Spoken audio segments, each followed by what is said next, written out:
हिंदू धर्म में यमराज को मृत्यु का देवता माना जाता है। यमराज व्यक्ति की आत्मा को उसके कर्मों के अनुसार मृत्यु के बाद उपर्युक्त स्थान प्रदान करते हैं। यानी कि अगर व्यक्ति के कर्म अच्छे हैं तो उनकी आत्मा को स्वर्ग में स्थान प्राप्त होता है। अगर किसी व्यक्ति ने बुरे कर्म किए हैं तो उसकी आत्मा को नरक की प्रताड़ना भोगनी पड़ती है।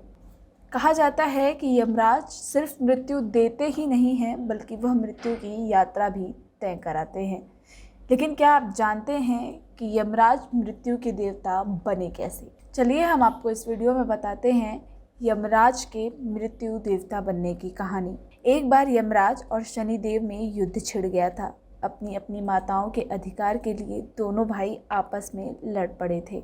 कई महीनों तक युद्ध चलता रहा और शनिदेव और यमराज के बीच का युद्ध भयंकर मोड़ लेने लगा। सूर्यदेव समेत सभी देवताओं ने इस युद्ध को रोकने का प्रयास किया, लेकिन सभी विफल हो गए, क्योंकि शनिदेव को बालावस्था से ही महादेव का आशीर्वाद और उनकी कृपा के साथ साथ उनके द्वारा दी गई दिव्य शक्तियां प्राप्त थीं। लिहाजा शनिदेव ने यमराज को परास्त कर दिया और उन्हें अपने दंडास्त्र से मृत्यु के घाट उतार दिया। अपने पुत्र को मृत देख सूर्यदेव अत्यंत चिंतित हो गए। सूर्यदेव और उनकी दोनों पत्नियां देवी संज्ञा और देवी छाया ने महादेव का आह्वान किया, और जब महादेव प्रकट हुए तो उनकी दोनों पत्नियां और सूर्यदेव उनसे यमराज को जीवित करने का आग्रह करने लगे।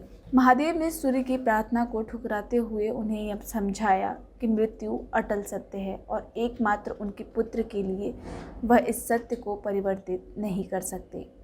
तभी यमराज के भाई शनिदेव ने स्वयं महादेव से प्रार्थना की और उन्हें यम को जीवित करने के पीछे ठोस कारण बताया।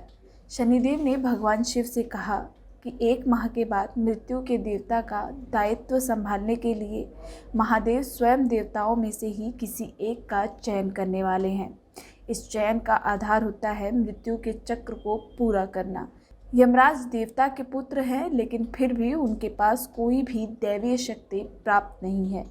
इसी कारण से वह अमृत से वंचित थे और उनकी मृत्यु हुई। इस तरह यमराज ने मृत्यु का चक्र सर्वप्रथम पृथ्वी पर पूरा कर लिया है। इस आधार पर महादेव को यम को न सिर्फ जीवित करना चाहिए बल्कि उन्हें ही मृत्यु का देवता बनाना चाहिए। भगवान शिव शनिदेव के तर्क से प्रसन्न हुए और उन्होंने शनिदेव के आग्रह पर सूर्यपुत्र यम को जीवित कर दिया। भगवान शिव ने सूर्यपुत्र यम को मृत्यु का देवता का कार्यभार सौंपा और इस प्रकार सूर्यपुत्र यमराज मृत्यु के देवता बने। अगर आपको हमारी ये स्टोरी अच्छी लगी है तो प्लीज़ हमारे चैनल को सब्सक्राइब करना ना भूलें।